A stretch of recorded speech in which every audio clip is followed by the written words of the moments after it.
परदेसी story tellers के एक और ब्लॉग में आप सभी का बहुत स्वागत है। आप में से वो जो आज हमसे पहली बार जुड़ रहे हैं, आप मुझे इवेंचुअली जान ही जाएंगे। मैं हूँ सुची और ये चैनल मैं अपने हस्बैंड अभिजीत के साथ चलाते हूँ। हम अमेरिका के ईस्ट कोस्ट में हडसन नाम के एक शहर में रहते हैं जो कि मैसाचुसेट्स में स्थित है, और हम यहीं से आपके साथ जुड़ते रहते हैं।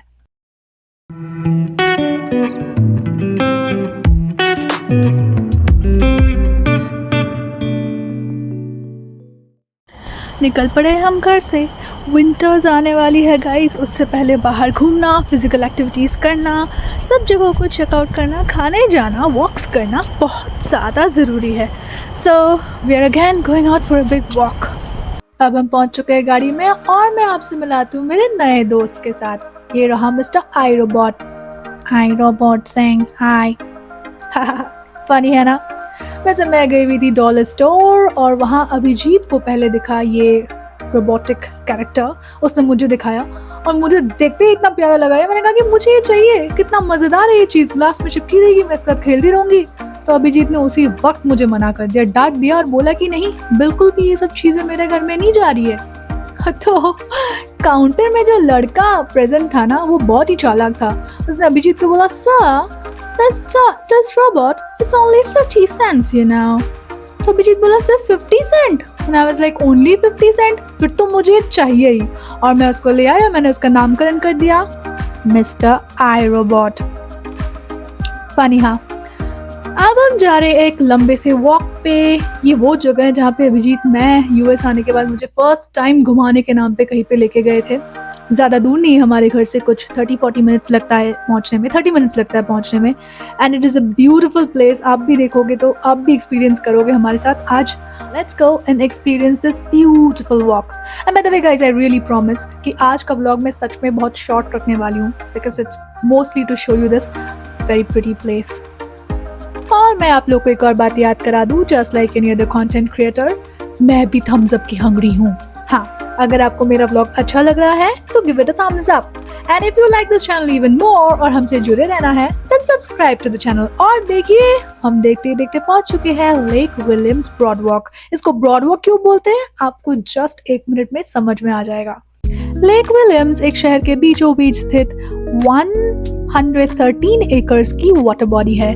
इसमें fishing, pets, water access, swimming, smoking and blah blah blah कुछ भी अलाउड नहीं है। एक्चुअली मैं ये सब क्यों बता रही हूँ, हमारे यहाँ पे मोस्टली लोग इतने एनिमल्स के शौकीन होते हैं एंड पीपल लव फिशिंग, जहाँ भी उनको पॉन्ड्स या वाटर बॉडी दिख जाए। बट यहाँ पे स्पेशली नथिंग इज अलाउड। बहुत ही एलीट जगह है ये वॉक करने का। उसका एक रीजन ये है कि ये जो इन लोगों ने वॉकवे बनाया हुआ है, ब्यूटीफुल सा walkway, it is right on top of the lake.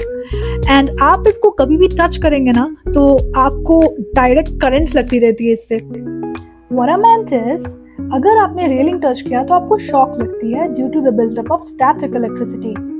लेकिन जो भी है, इस पे वॉक करना बहुत ही मजेदार रहता है। और ये स्ट्रेट जो आप देख रहे हैं, इसको ये लोग ब्रॉडवे बोलते हैं। अमेजिंग वॉक है ना। और ये देखिए अभिजीत आगे आगे जा रहे हैं। यहाँ पे काफी लोग शाम को वॉक करने के लिए आते हैं। एंड यहाँ वॉक करेंगे ना, दैट डुक डुक डुक डुक करके साउंड होता रहता है, because you walking on top of the water. And थोड़ा सा इंस्टेबिलिटी रहता है, बिकॉज ये पानी के रिपल्स आती रहती है। This experience is unreal. बहुत ही डिफरेंट है ये एक्सपीरियंस। और ये एकदम बहुत ज़्यादा स्टेबल नहीं है, थोड़ा सा हिल डुल के आपको चलना पड़ेगा।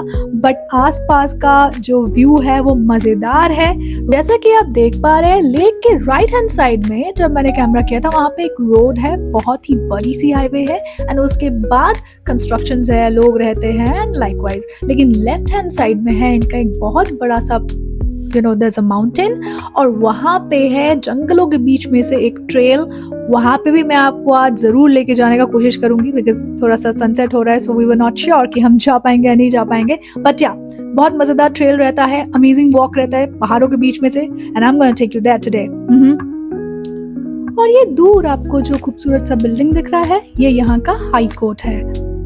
अब हम पहुंच चुके हैं यहाँ के जो फॉरेस्ट ट्रेल है उसमें। और इवन तो हम लोग फॉरेस्ट के एकदम अंदर तक नहीं जाते हैं, बाहर से ही, लेकिन ऐसे पैचेस आती है जहाँ पे नीचे तक धूप या सूरज आके पहुंच नहीं पाती है।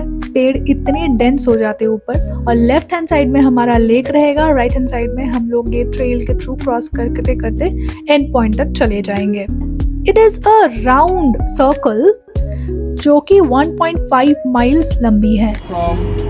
From around 12,000 years ago, when the glaciers had converted Marlborough, and all of the New England began to melt and retreat northward. ये ग्लेशियर से आया है, लंदन से? ओह माय गॉड, ये रॉक जो आप देख रहे हो लंदन से आई है यहाँ पे। और ये जो आप अभी देख रहे गाइस, ये है ग्लेशियल रॉक जो मिलियंस ऑफ इयर्स पुरानी है, और जो कि जैसे आज हम लोग को कॉन्टिनेंट्स दिखता है, you know, America, Asia, Africa, ये पहले सब एक ही लैंड मास हुआ करता था, सब कुछ एक साथ हुआ करता था। उसके बाद अर्थक्वेक्स हुए, मेटेओराइट्स आए, इम्पैक्ट्स हुए अर्थ पे, एंड देन ये कॉन्टिनेंट्स अलग अलग हुए।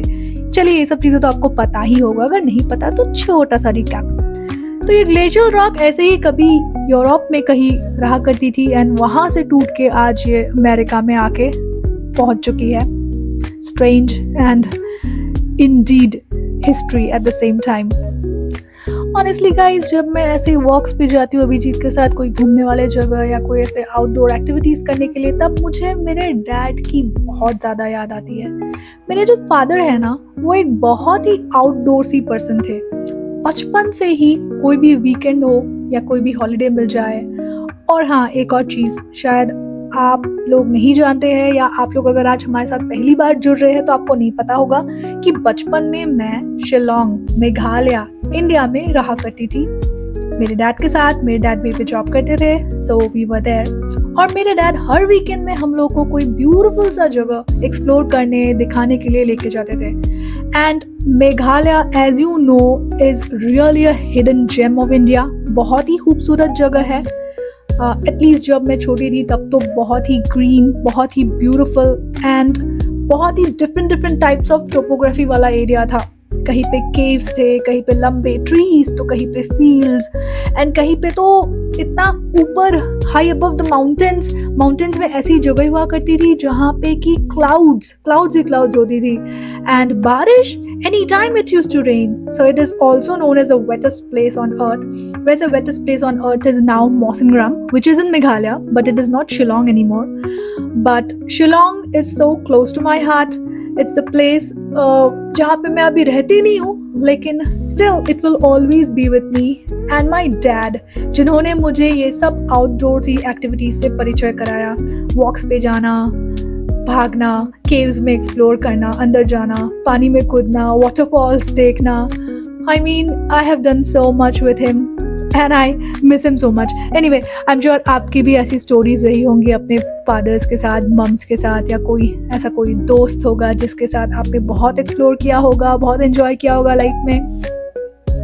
I know. So अगर ऐसा कोई है तो write their names in the comment below, और मैं दूंगी उनको एक shout out, because हर एक वो इंसान who has touched your life in a very different way needs to be remembered, and if you remember them in the comments below, I want to take their name and give them a shout out. अब हो चुकी है काफी late, घड़ी में बज रहा है 7:30, और कुछ ही दिनों बाद से 7:30 बजे यहाँ पे होने वाली है पिच डार्क, क्योंकि विंटर इज कमिंग। एनीवे, हमारी ट्रेल भी बस खत्म हो ही गई है। अभिजीत तो काफी थक गए हैं जैसा दिख रहा है। हमने सोचा कि हम थोड़ा सा रेस्ट ले लेते हैं, और उसके बाद हम घर चले जाएंगे और आपसे भी ले लेंगे अलविदा। आपको ये व्लॉग कैसा लगा, ये हमें लिखना बिल्कुल मत भूलिएगा इन द कमेंट्स बिलो। हम फिर मिलेंगे जल्दी with another exciting story of our life. Till then, you take care and bye.